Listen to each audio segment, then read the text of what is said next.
কেমন হয়েছে ছোট ছোট কানের বালিগুলো নিয়ে চলে আসলাম।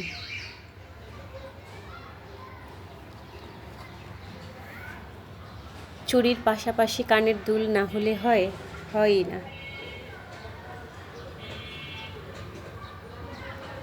কেমন হয়েছে একটু কমেন্ট করে জানাবেন।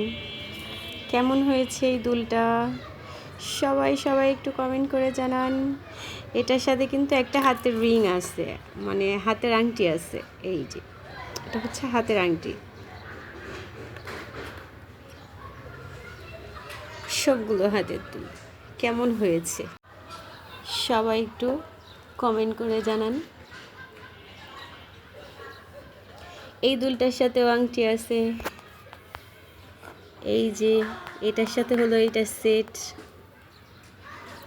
বাড়ানো কমানোর সিস্টেম আছে। কার কাছে কতটা ভালো লাগতেছে একটু কমেন্ট করে জানাবেন কেমন হলো।